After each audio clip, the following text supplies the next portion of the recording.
எல்லோருக்கும் வணக்கம். Last week banking stocks எல்லாமே ஒரு பாட்டம் அவுட்டில் இருந்தது. So that bank Nifty financial stocks எல்லாம் ரீபவுண்ட் இருந்தது. அது மட்டும் இல்லை, லாஸ்ட் வீக் நம்ம எக்ஸ்பெக்ட் பண்ண நிஃப்டி ஒரு பிரேக் அவுட் ஆகிருக்கு. சரி, இப்போது பேங்க் நிஃப்டி பார்த்திங்கன்னா கரெக்டாக ரெசிஸ்டன்ஸ் பாயிண்டில் இருந்தது. இந்த சார்ட்டை பார்த்திங்கனாலே உங்களுக்கு தெரியும். இந்த பேங்க் நிஃப்டி பாட்டம் அவுட் ஆகி ரிவர்சல் ஆகுது, ஆனால் பிரேக் அவுட் ஆகலை. நிஃப்டி பிரேக் அவுட் ஆகிருக்கு, ஆனால் இந்த கேப் இன்னும் ஃபில் ஆகலை. அது மட்டும் இல்லை, இந்த பிரேக் அவுட்டுக்கு உண்டான ரீடெஸ்ட் இன்னும் எடுக்கலை. நிஃப்டி ரீடெஸ்ட் எடுக்கணும். பேங்க் நிஃப்டி கரெக்ஷன், சம் ரெசிஸ்டன்ஸ்லேருந்து கரெக்ஷன் ஆகணும். ஸோ மார்க்கெட் ஃபஸ்ட் ஹாஃபில் ஒரு கரெக்ஷன் ஒரு பிரேக் அவுட் வரலாம். ஓவரால் பொசிஷன் பார்த்திங்கன்னா நிஃப்டி பிரேக் அவுட் ஆகிருக்கு. லாஸ்ட் வீக் எப்படி பேங்க் நிஃப்டியில் ஃபோக்கஸ் பண்ணிங்க, அதே போல் நிஃப்டி பாட்டம் அவுட் ஆகும்போது இனிமேல் நிஃப்டியை ஃபோக்கஸ் பண்ணலாம். இந்த வாரம் முக்கியமாக யூரோசோனுடைய இன்ஃப்ளேஷன் டேட்டா அண்ட் யூஎஸோடைய மேனுஃபேக்சரிங் டேட்டா, அது மட்டும் இல்லை ஃபெட் மெம்பர் ஸ்பீக் கொடுக்குறாங்க. இந்தியாவில் ஃபோரெக்ஸ் ரிசர்வ் அண்ட் பேங்க்ஸ் இது ரிலேட்டடான டேட்டாஸ் இந்த வாரம் ரிலீஸ் ஆகும். So market still no banking sector இந்த வாரம் ஒரு வாலட்டாலிட்டியாக இருக்கிறதுக்கான சான்ஸ் இருக்குது. அண்ட் முக்கியமாக எந்தெந்த செக்டார் ஒரு நல்ல பாசிட்டிவாக இருக்குன்னு பார்த்தீங்கன்னா, ஃபஸ்ட்டு ப்ரிஃபரன்ஸாக ஐடி செக்டாரில் நோட் பண்ணிக்கோங்க. நல்ல ஒரு புல்லிஷ் மோடில் இருக்குது IT stocks. Second PSU banks, third auto sector, fourth pharma and fifth media ஸ்டாக்ஸில் ஃபோக்கஸ் பண்ணுங்கள். நம்ம டீட்டெயிலாக நிஃப்டி பேங்க் நிஃப்டினுடைய மூவ்மெண்ட்ஸ் எப்படி இருக்கும் அண்ட் எந்தெந்த ஸ்டாக்ஸ் பிரேக் அவுட் ஆகிருக்கு, இதை பற்றி இந்த வீடியோவில் பார்க்கலாம். Let's see. சார்ட்டில் நிஃப்டியை பொறுத்தளவுக்கு இந்த ரீடெஸ்டிங் பாயிண்ட், சப்போர்ட்டிவ் பாயிண்ட் பார்த்திங்கன்னா இதுக்கு ப்ரீவியஸாக ரெசிஸ்டன்ஸ் இருந்து இல்லையா. ஸோ இந்த ரெசிஸ்டன்ஸ் கிட்டத்தட்ட ஒரு 3 days இந்த ரெசிஸ்டன்ஸில் தான் மார்க்கெட்டு ரைஸ் ஆகிருக்கு. அதே போல் பிரேக் அவுட் ஆனதும் இந்த ரெசிஸ்டன்ஸை டச் பண்ணிட்டு மார்க்கெட் மேலே போயிருக்கு. அப்போது இந்த கேப் ஃபில்லிங் அண்ட் ரீடெஸ்டிங் இந்த ரெசிஸ்டன்ஸை டச் பண்ணிவிட்டு திருப்பியும் இந்த ரேலி ஃபர்தராக கண்டினியூ ஆகலாம். ஃபர்தராக எவ்வளோ தூரம் கண்டினியூ ஆகும்? இந்த சப்போர்ட் பார்த்திங்கனாக்கா 21,900ங்கிறது நிஃப்டிக்கு இதுக்கப்புறம் சப்போர்ட்டாக இருக்கும். ஸோ மார்க்கெட் பிரேக் அவுட் ஆகிடுச்சு, ஏன் கீழே ஃபால் ஆகுது அப்படிங்கிறதுக்கு ரீசன் நமக்கு தெரியணும். ஸோ நெக்ஸ்ட்டு ரெசிஸ்டன்ஸ்னு பார்த்திங்கனாக்கா அப்சைடில் 22,280 அண்ட் 22,480 இந்த 2 லெவலையுமே அப்சைடு ரீச் ஆகிறதுக்கு பாசிபிலிட்டிஸ் இருக்குது. ஹோப் மோஸ்ட் ப்ராபப்ளி இந்த வாரம் ஒரு புதிய உச்சத்தையும் கொடுக்கறதுக்கு வாய்ப்பு இருக்குது. அதே நேரம் இனிஷியலாக மார்க்கெட் ஒரு கரெக்ஷன் ரைஸ் ஆச்சு அப்படின்னா இன்னுமே இந்த பிரேக் அவுட் ஒரு ஹெல்த்தியான பிரேக் அவுட்டாக இருக்கும். செகண்டாக பேங்க் நிஃப்டி நம்ம பார்க்கும்போது, பேங்க் நிஃப்டி இந்த ரெசிஸ்டன்ஸ் லாஸ்ட் வீடியோவில் சொல்லியிருந்தேன், கரெக்டாக இந்த ரெசிஸ்டன்ஸில் ஒரு டோஜி மாதிரி ஃபார்ம் ஆகிருக்கு பாருங்கள். அப்போ என்னென்னா வித்தின் இந்த ஜோனுக்குள்ளே தான் ups and downs rise and down ஆகுது. ஸோ கண்டிப்பாக ஒரு கரெக்ஷன் வர்றதுக்கு பாசிபிலிட்டிஸ் இருக்குது. எல்லாருமே ஃப்ரைடே மார்க்கெட் ரேலி தொடர்ச்சியாக ஒரு 4 நாள் ரேலி ஆகிருக்கு பாருங்கள் இந்த இடத்துல இருந்து. ஸோ இதை பார்த்துட்டு எல்லாருமே பொசிஷனலாக ஹோல்டு பையில் வச்சுருப்பாங்க. மார்க்கெட் சம் கரெக்ஷன் வரப்போகுது அப்படிங்கிறது தான் நான் ஸ்டூடெண்ட் குரூப்பில் இதை ஷேர் பண்ணியிருந்தேன். யாரும் பொசிஷனலாக ஹோல்ட் பண்ணாதீங்க அப்படிங்கிறதே ஒரு ரெக்கமெண்ட் பண்ணியிருந்தோம். So Monday R Tuesday market ஒரு சம் கரெக்ஷன் அகெயின் ஒரு பிரேக் அவுட் நடக்கணும். இந்த பிரேக் அவுட் பார்த்திங்கன்னா கண்டிப்பாக இந்த லெவலில் பிரேக் அவுட் ஆனால் மட்டுமே, அதாவது 46,400க்கு மேலே ஒரு டே கேண்டில் க்ளோஸ் ஆனால் மட்டுமே இதுக்கு அடுத்து பேங்க் நிஃப்டியில் பொசிஷனலாக பை சைடு ஹோல்ட் பண்ணுங்கள்.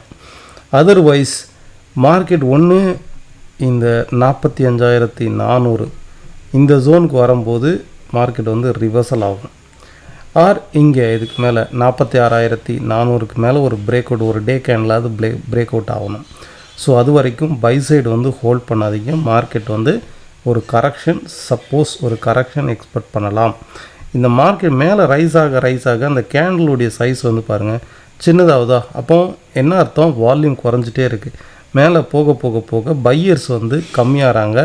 அப்போ செல்லர் என்ட்ரானாங்க அப்படின்னா மார்க்கெட் ரொம்ப குயிக்காகவே ஒரு 1000 பாயிண்ட் கீழே ஃபால் ஆகிடும்.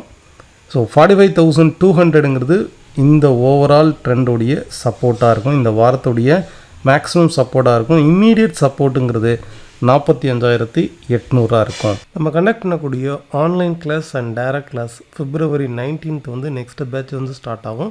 இன்ட்ரெஸ்டட் பீப்புள் கீழே ஸ்க்ரோலர் அந்த வாட்ஸ்அப் நம்பருக்கு காண்டாக்ட் பண்ணுங்கள். செக்டார் வைஸ்ன்னு பார்க்கும்போது ஃபஸ்ட்டு ப்ரிஃபரன்ஸ் இந்த வாரம் ஐடி செக்டாரில் வந்து எக்ஸ்பெக்ட் பண்ணுங்கள்.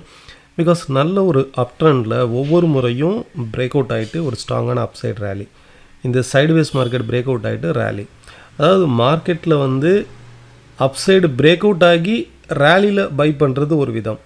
ஆனால் மார்க்கெட் நல்லா டவுன் ஆகும்போது கரெக்டாக எந்த பாயிண்டில் டேர்னிங் எடுக்குது. இப்போ ட்ரெண்ட் லைனை படி பார்த்திங்கன்னா இந்த பாயிண்ட் வந்து டேர்னிங் பாயிண்ட். இதே வேவ் அனாலிசிஸில் ஒவ்வொரு லெவலும் வேவ் லெவல் இருக்கும். ட்ரெண்ட் மார்க்கெட்டுக்கு ஒரு விதமாகவும் சைட்வேஸ்க்கு ஒரு விதமாகவும் இருக்கும். நம்ம இந்த சேனலில் அனலைஸ் பண்ணது ஐடி செக்டாரில் விப்ரோவை கண்டினியூஸாக அந்த டேர்னிங் பாயிண்ட்லேருந்து அனலைஸ் பண்ணிகிட்டு இருக்கோம். என்னோடய ப்ரீவியஸ் வீடியோவில் வந்து பார்த்திங்கன்னா லாஸ்ட் ஒரு 20 டேஸ்க்கு பிஃபோராகவே சொல்லியிருப்பேன். January 28 இதில் எக்ஸ்பிளைன் பண்ணியிருக்கிறேன். எக்ஸாக்டாக சப்போர்ட் லைனில் ட்ரேட் ஆகிட்டு இருக்கேன். அகெயின் திரும்பியும் அக்யூமுலேட் ஆகுறதுக்கு பாசிபிலிட்டி இருக்குது. இந்த ட்ரெண்டை வந்து பார்த்தீங்கன்னா ஒவ்வொரு முறையும் இதை டச் பண்ணும்போது இந்த ப்ரீவியஸ் ஹையை விட அதிகமாக தான் போகுது. இப்போ திருப்பியும் வந்து இந்த இடத்த டச் பண்ணிவிட்டு இந்த ப்ரீவியஸ் ஹையை விட அதிகமாக போகலாம். ஓகே, 540 560 வரைக்கும் அப்சைடு வந்து ரெசிஸ்டன்ஸ் வந்து இருக்குது. கரெக்டாக இப்போ என்ன ப்ரைஸில் இருக்குது? 543 ட்ரேட் ஆகிட்டு இருக்குது. ஸோ ஹியர் ஆஃப்டர் அப்சைடு போகிறதுக்கும் சான்ஸ் இருக்குது. 570ங்கிறது நெக்ஸ்ட் ரெசிஸ்டன்ஸாக இருக்கும். 565 570ங்கிறது நெக்ஸ்ட் ரெசிஸ்டன்ஸாக இருக்கும். ஸோ ஐடி ஸ்டாக்ஸில் ஃபோக்கஸ் பண்ணுங்கள். அதே போல் டிசிஎஸ் இந்த ஷேரை வந்து கிட்டத்தட்ட 3500 இருக்கும்போது நம்ம சேனலில் வந்து பார்த்தோம். இது 4100 வரைக்கும் பொசிஷனலாக ரெசிஸ்டன்ஸ் இருக்கும், அது வரைக்கும் போயிடும் அப்படிங்கிறது தான் பார்த்தோம். கரெக்டாக 4175 இப்போ ட்ரேட் ஆகிட்டு இருக்குது. மார்க்கெட் இந்த இடத்துல ஒரு ஸ்மால் கரெக்ஷன் கூட வரலாம் என்னை பொறுத்தளவுக்கு. ஏன்னா பொசிஷனலாக ஒரு டார்கெட் ரீச் ஆகும்போது அந்த இடத்துல ப்ராஃபிட் புக் பண்ணுவாங்க. ஸோ ஒரு கரெக்ஷன் வரும்போது டுவோர்ட்ஸ் 3970 3950 இந்த ஜோனில் திருப்பியும் ரீஅக்யூமுலேட் பண்ணுங்க. பொசிஷனல் வைஸாக இது வந்து ஒரு பிரேக் அவுட் வேறு ஒரு ட்ரெண்டுக்கு வந்து இது வரைக்கும் சைட்வேஸ் மார்க்கெட்டில் இருந்த டிசிஎஸ்ஸு இப்போ ட்ரெண்டாக கன்வெர்ட் ஆகிருக்கு. இது வரைக்கும் அப்ஸ் அண்ட் டவுன்ஸ் ஒரு குறிப்பிட்ட ரேஞ்சில் ட்ரேட் ஆகிட்டு இருந்ததா, இப்போது ஒரு நல்ல ஒரு ட்ரெண்டாக கன்வெர்ட் ஆகிருக்கு. ஸோ ஒவ்வொரு முறையும் இந்த ட்ரெண்ட் லைன் சப்போர்ட் வரும்போது பொசிஷனல் ட்ரேடர் இதை ஃபோக்கஸ் பண்ணி பாருங்கள். நெக்ஸ்ட்டு நீங்கள் கமெண்ட்ஸில் கேட்டிருந்த ஒரு ஸ்டாக்கை பற்றி பார்க்கலாம். ஐஜிஎல் வந்து ஒருத்தர் கமெண்டில் வந்து கேட்டிருந்தீங்க. ஆக்சுவலாக வந்து பார்த்திங்கன்னா லாஸ்ட்டு ஒரு 3 இயர்ஸாக அந்த ஸ்டாக் வந்து வித்தின் இந்த ரேஞ்சுக்குள்ளே தான் ட்ரேட் ஆகுது. ஒரு ட்ரெண்ட் மார்க்கெட்டுங்கிறது கண்டினியூஸாக ரைஸ் ஆகுது.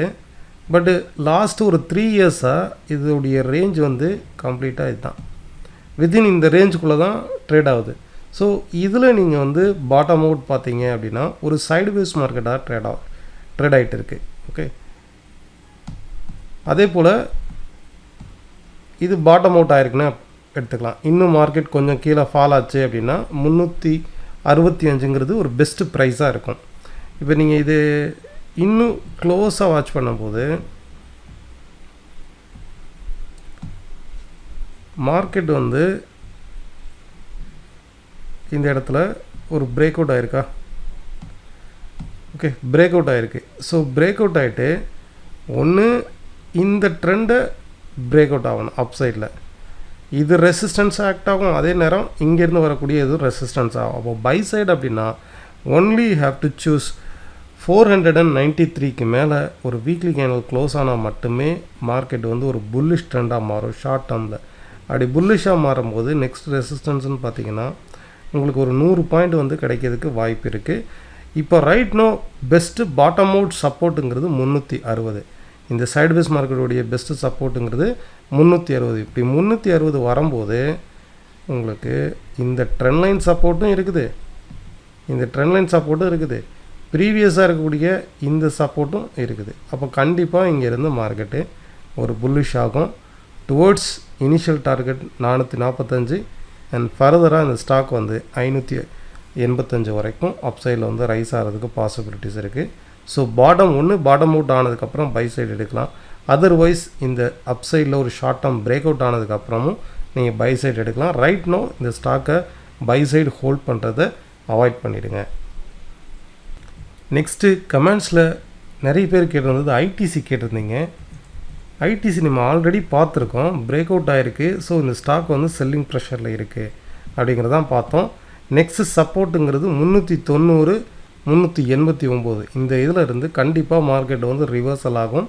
இது வரைக்குமே டவுன் சைடு தான். இந்த பிரேக் அவுட்டும் ஆகிருக்கு. நம்ம இங்கே பிரேக் அவுட் ஆகும்போது head and shoulder with break out, அப்போ கண்டிப்பாக செல்லிங் ப்ரெஷர் இருக்குங்கிறது தான் பார்த்தோம். ஸோ ஸ்டில் நோ மார்க்கெட் வந்து ஒரு செல்லிங் ப்ரெஷரில் தான் இருக்குது. 390 இந்த இடத்துல வந்து கண்டிப்பாக அக்யூமுலேஷன் நடக்கும். குறைஞ்சபட்சம் 420 456 வரைக்கும் அப்சைடு போகிறதுக்கான வாய்ப்புகள் இருக்குது. நெக்ஸ்ட்டு இந்த வாரம் ட்ரேட் எடுக்கும்போது ஃபார்மா செக்டாரில் பயோகான் நம்ம ஆல்ரெடி வந்து இந்த ஸ்டாக் வந்து பார்த்துட்ருக்கோம். பொசிஷனல் வைஸாகவே 250லேருந்து 320 வரைக்கும் இம்மீடியட் ரெசிஸ்டன்ஸ். ஃபர்தராக இந்த ஸ்டாக் வந்து 370 வரைக்குமே ரைஸ் ஆகும். இதுதான் என்னுடைய கணிப்பு. இப்போ வரைக்கும் இந்த ஸ்டாக் வந்து பவுன்ஸ் பேக் ஆகிருக்கு. இந்த ட்ரெண்டை ஃபாலோ பண்ணி பாருங்கள். மார்க்கெட் வந்து சி பாயிண்ட் சப்போர்ட் எடுத்து மார்க்கெட் மேலே ரைஸ் ஆகுது. கண்டிப்பாக 307ங்கிறது ஷார்ட் டேர்ம் டார்கெட்டாக இருக்கும். ஃபர்தராக 320ங்கிறது நெக்ஸ்ட்டு ரெசிஸ்டன்ஸாக இருக்கும். க்ரூட் ஆயில் வந்து பார்க்கலாம். கமாடிட்டியில் க்ரூட் ஆயில் ஃபைனலாக க்ரூட் ஆயில் வந்து அதனுடைய ரெசிஸ்டன்ஸ் லெவல் ஆல்மோஸ்ட் நம்ம 6600 வந்து டார்கெட் வந்து சொல்லியிருந்தோம். எக்ஸாக்டாக சொல்லப்போனால் 6583 வரைக்கும் ரைஸ் ஆகிருக்கு. எங்கேருந்து 5980லேருந்து 6583 வரைக்கும் ரைஸ் ஆகிருக்கு. கிட்டத்தட்ட ஒரு 600 புள்ளிகள் வந்து எக்ஸாக்டாக ரிவர்சல் ஆகிருக்கு. இந்த சேனலை வந்து வாட்ச் பண்ணி பாருங்கள். இதில் எம்ஐ மெத்தடு வந்து சூஸ் பண்ணி பாருங்கள். பிகாஸ் ஒன்ஸ் 6650க்கு மேலே ஒரு வீக்லி கேண்டில் க்ளோஸ் ஆனால் மட்டுமே நீங்கள் இந்த ரெசிஸ்டன்ஸை வந்து போட்டு பாருங்கள். நான் இப்போ வச்சுருக்கிறது வந்து வீக்லி கேண்டில் வச்சுருக்கிறேன். இந்த ரெசிஸ்டன்ஸ் போட்டு பாருங்கள். கண்டிப்பாக மார்க்கெட் வந்து இந்த இடத்துல ஒரு கரெக்ஷன் வந்து வர்றதுக்கு வாய்ப்பு இருக்குது.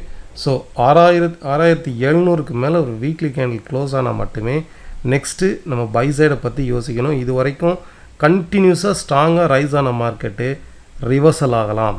அப்படி ரிவர்சல் ஆச்சுன்னா திருப்பியும் 6140 தான் இதனுடைய சப்போர்ட்டாக இருக்கும். ஸோ க்ரூட் ஆயில் இந்த வாரம் ட்ரேட் பண்ணுறவங்க மார்க்கெட் வந்து செல் சைடு ஒரு ஹவர்லிலையோ 30 மினிட்ஸ்லையோ பிரேக் அவுட் கொடுத்தது அப்படின்னா செல் சைடு வந்து ஃபோக்கஸ் பண்ணலாம். இந்த வீடியோ இன்ஃபர்மேஷன் உங்களுக்கு யூஸ்ஃபுல்லாக இருக்கும்னு நினைக்கிறேன். Thank you all of you. Next வீடியோவில் பார்க்கலாம்.